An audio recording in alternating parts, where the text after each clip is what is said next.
Today on episode 69, I'm going to be giving you tips on how to create an engaging lesson or unit.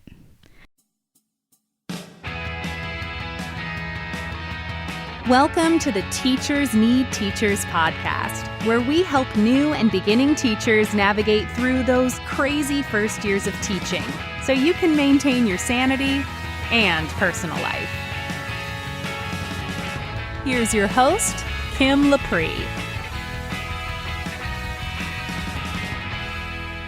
Welcome to the Teachers Need Teachers podcast, a proud member of the Education Podcast Network.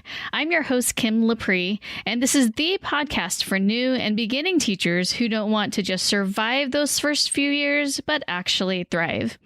As I mentioned in the introduction, I want to work with you guys on creating engaging lessons. I get a lot of questions about student engagement, especially with first-year teachers, because you're still trying to figure out how to plan, how to deliver the lessons. Even though you did it in student teaching, it doesn't necessarily mean that once you've got your own classroom, that things are going smoothly. And so I have 5 ways to create an engaging lesson.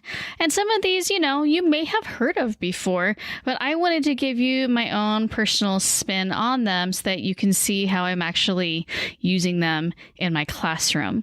Now, before I get to that, I wanted to talk to you guys about my awesome supporters. Now, I've mentioned this before that I have awesome supporters, and I just wanted to give a shout out to a couple of them. The first one is Nancy Nangoy. Thank you so much for supporting the Teachers Need Teachers podcast. And then the other person that I wanted to give a shout out to is Kelsey Schmitz. So thank you, Kelsey, for also being an awesome supporter. And if you guys are interested in supporting the podcast, you come out every week, or maybe you've binged listened to my podcasts and you're like, you know what? I love this. This is such practical information and it's been really helping me reframe how I think about teaching. Or maybe it helped you get a job with the interview series or helped you write a better resume. Or maybe even from last week's episode, it helped you write a Donors Choose project. And you're just like, Kim, I want to support you somehow. Then you can do that by becoming an awesome supporter. You can head on over to teachersneedteachers.com/support. And that's where you can sign up to be a supporter. Now, one of my awesome supporters had mentioned why she signed up. She said, I get so much from this and I appreciate the service that you provide, and supporting you is less than a Netflix subscription and far more useful. So thank you so much for that.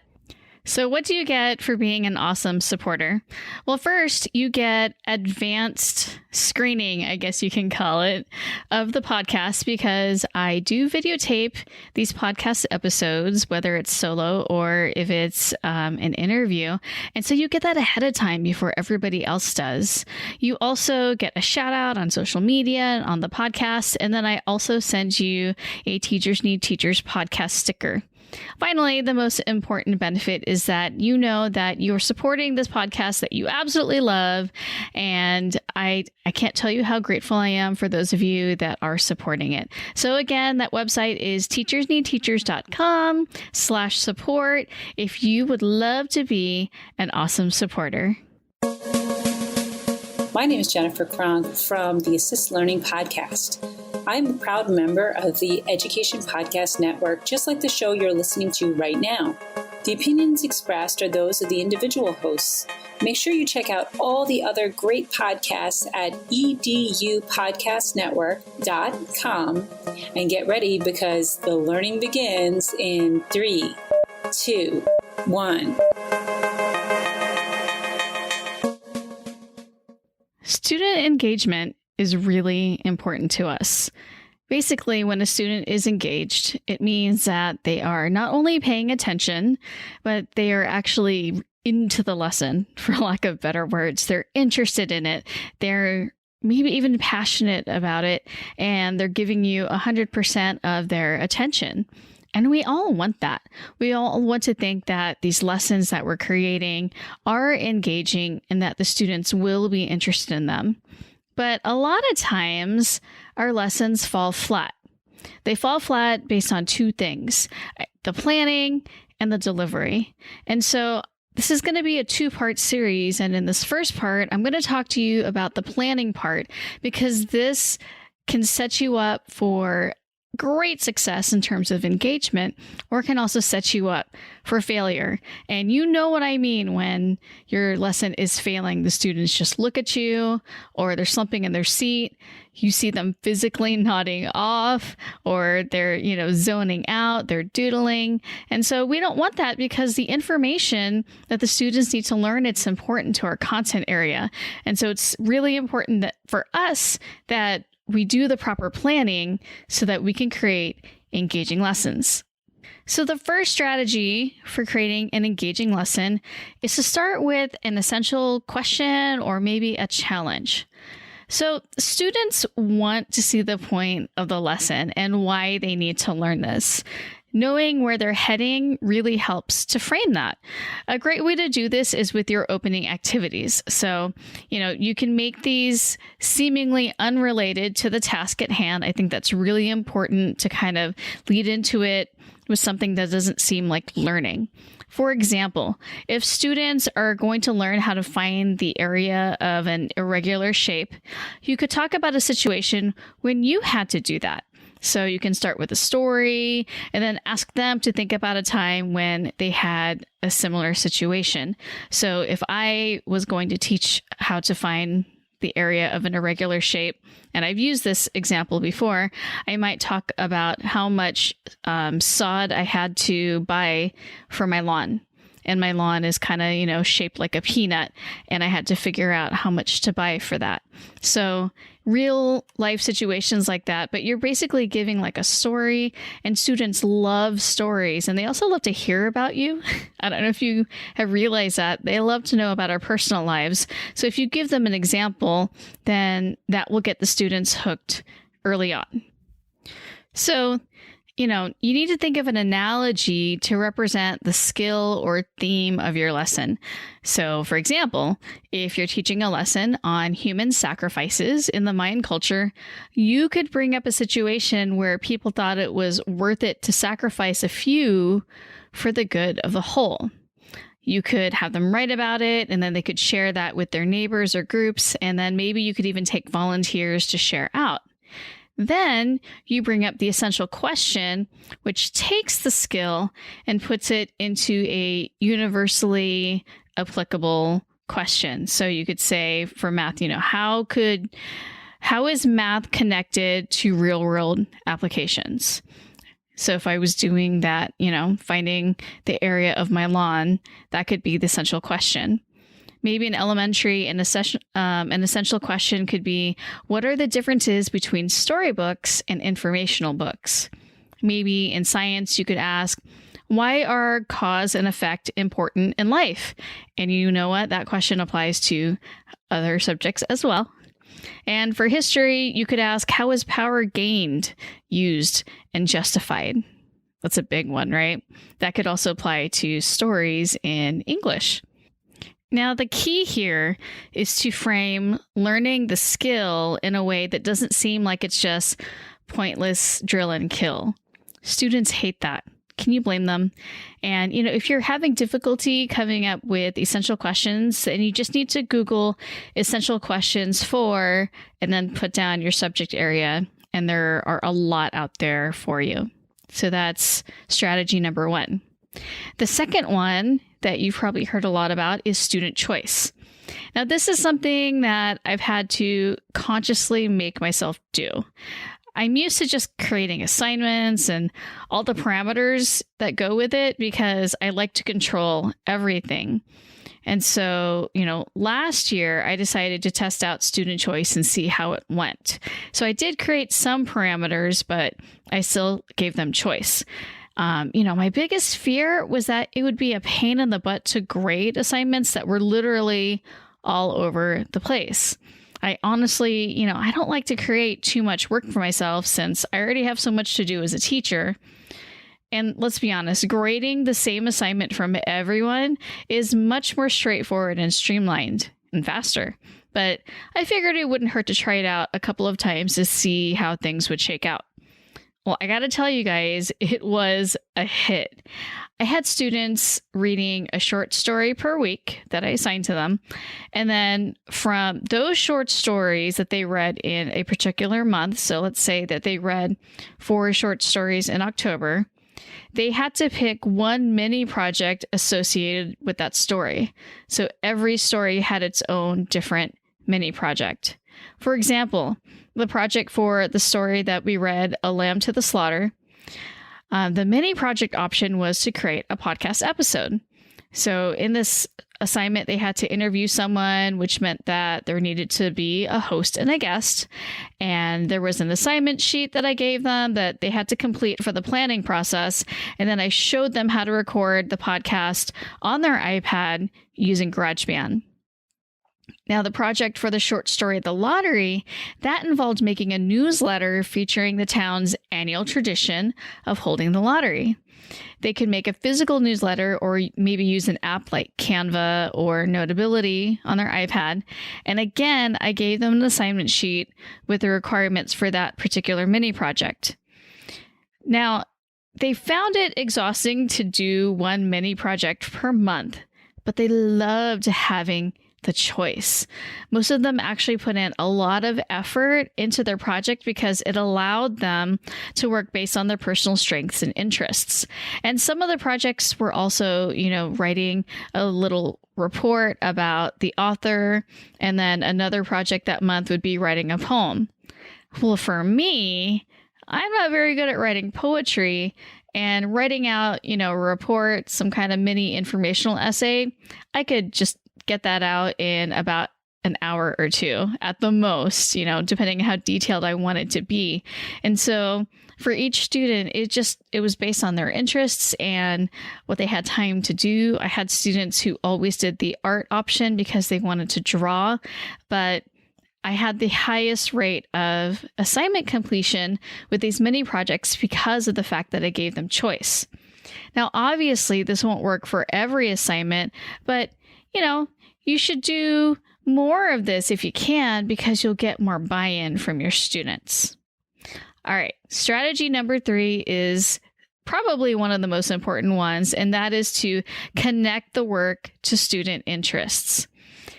I've talked about this before, and I can't emphasize enough the importance of this step. If you want your students to truly be engaged and pay attention, you have to connect it to something that matters to them. Why should a student care about compound interest? I mean, honestly, who cares about matter and energy? Why do they need to conjugate verbs? What's the point of reading about Little Women? And in some of their minds, they're like, isn't that discriminating against little people? Because they really don't understand Little Women. And you know what? These are valid questions. I mean, think about it. Have you ever sat in a class in college or even in a staff meeting and wondered, what was the point of learning this? And on top of that, you were bored out of your mind. And, so guess what you did at that moment? You spaced out, you went on your phone, or if you're in college, maybe you went on your laptop and started messaging people, or maybe you were like shopping on Amazon, or you were on social media. And then we get mad at students when they want to go on their phones or doodle on a piece of paper or do something on their iPad, even though they're bored out of their minds. So we have to understand that if it's not going to matter to them, if it doesn't relate to them in some way, of course they're going to get bored. So, just because you're the teacher at the front of the room, that doesn't mean that they're definitely going to pay attention, let alone work for you. But when you make the subject connect to something as simple as a TV episode or something everyone is talking about in the news, suddenly they're all captivated. So, someone on YouTube, they created this fabulous video that I use to teach figurative language. It has bits and pieces of music videos that contain figurative language, and then it pauses long enough for students to identify what was used. It's just these little short video snippets. And, even my most sullen students, they totally got into this lesson. And they almost always remembered these types of figurative language when we have to analyze it later on in poetry based on that one assignment. And when I'm teaching theme, I'm going to use movie and TV show examples. You could also make connections to movies and history, or even better, how a movie portrayed and maybe even botched up history. I know that I personally enjoy Neil deGrasse Tyson because he's known for debunking the accuracy of science in movies, and that just makes learning science even more fun for me. So if you can connect it to something that they already know or care about or are paying attention to, then you can create a more engaging lesson. Now, a little caveat here, because it doesn't mean like if I have an assignment where they create an Instagram profile for a character, that's necessarily going to be engaging. So give them some parameters, try to find out some Instagram trends so that it's something that they can connect even more to. Just because it's, using Instagram, it doesn't make it automatically engaging. I hope that makes sense. So for example, if you're like, okay, create something for an Instagram story for a character in Little Women, what would they be posting about in chapter 15 of the book? Use different stickers and animations that you would on a normal Instagram story. And here are some free apps that you can use to do that. So you want to make it as relatable as possible. All right. So the fourth strategy, which is similar to the third one, is to give them real world scenarios. Okay. Make them demonstrate their learning rather than just completing a worksheet. I think the most boring thing that we can do as teachers is to just have students complete worksheets as evidence of mastery. I mean, think about it. Mastery truly happens when they can apply this learning outside of your classroom or in situations that are different from how they learned it.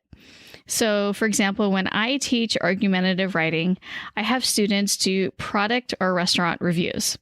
So we first start out by looking online at reviews of different electronics and shoes and restaurants, basically whatever interests them, but I give them some suggestions in the beginning. Then I make sure that they find another website with an opposing view so that they can compare and contrast. Okay. We work on how to write a good argument and counter argument using ethos, pathos, logos to emotionally appeal to the reader. All the things that I would normally do to teach argumentative writing, and then we put it together so that they can write their own review. Now, the fun part about this is that my students have to do a review where they test out actual products of their choice, or they review maybe like a restaurant. They don't have to necessarily purchase anything though, but they have to test the product out. So if they want to compare soccer cleats, they have to go to a sporting goods store and try them on. If they want to review first-person shooter games, they have to actually play them. I had a student who reviewed different gel pens. And so she went to an art store and, she brought like a little pad and paper and she was testing out the gel pens there. I've had students review different boba shops around our city, and someone even reviewed different boxed macaroni and cheese. Then I had them post the reviews on our class blogs so that everyone could see it. And I wanted them to experience, what it would be like to write a review that's being read online by the public. So I want it to be as authentic as possible so that it's a real world situation. And my students, they love this activity so much. And even though posting a blog post on EduBlogs, there's a lot of steps involved, they didn't care. They just wanted to make it really good. And they wanted it to be high quality because it's going to be public. And for those who didn't want to spend money, they got really creative and they reviewed things around the house, or they borrowed something from a friend or a neighbor so they could review, different brands of the same product. A few students asked if they could compare athletes, but I told them then that they had to get technical and compare at least two players based on their statistics. And, nobody took me up on this, but I could see that as a nice tie-in with math. So the point is, if you give them a scenario that we would do in the real world, I guess you could say, as adults later on, possible career things, they watch YouTube and they see people reviewing stuff all the time. So this is something that is meaningful and fun for them, and they totally are engaged the entire time. The last strategy is to showcase student work. So as I just mentioned, I had students posting their product reviews online, and most of them were really careful about the images they chose, their formatting, the spelling, all of that, because they knew it was going to be public. Now, you don't have to post your students' work on the web for the whole world to see, but posting it on walls gives them a sense of pride and ownership. And it also raises the stakes for a lot of them because it's visible. However, there's always going to be students that really don't care about the quality, even if it's on display, but don't let those few ruin it for everyone else. And you won't be able to post everything, obviously. You don't want to post every quick write, especially if it's personal. But if you create a real world assignment that connects to student interests, then you definitely want to showcase that and invite other teachers and administrators to check it out. And I did that with our class blog. I sent the link out to the staff at my school, and so I asked them to leave comments on some of these blog posts, and they loved getting those comments from their teachers. At first, they were mortified, like, oh my goodness, my teacher's going to read this or see this. But then when they did get the comments, they were really, really excited about it. So posting student work, definitely something that you want to think about. So these are just 5 strategies to create engaging lessons. I personally use all of them, and some of them are a little more involved in terms of planning, like making it more real world or connecting it to student interests. But I have to tell you that the effort that you put into it is well worth the time.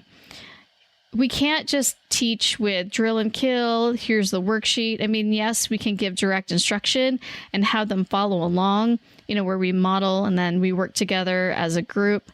But if you can make your examples realistic, if you can make your examples something that they can relate to, they're less likely to look away and space out. They're more likely to stay involved because they're going to crack up. Even putting something like SpongeBob and Squidward in your examples, they think that's really funny, and all of a sudden they just want to answer number 9 because it had SpongeBob and Squidward. I kid you not. So I hope that you can employ at least one of these strategies in your lesson planning. And then on the next episode next week, I'm going to be talking about the delivery side, the class time side of engagement, because like I said in the beginning, it's 2 parts. It's lesson planning and delivery. So I hope that you got a lot of value from this particular episode. If you do like the podcast and you're new, please look at your phone or whatever you're listening on right now and hit subscribe so that you can get these episodes sent to you every single week. Thank you so much for hanging out with me today. I hope you have a fabulous week. Thanks for listening to the Teachers Need Teachers podcast. Love this episode? Head over to Apple Podcast or Google Play to subscribe, rate, and leave a review.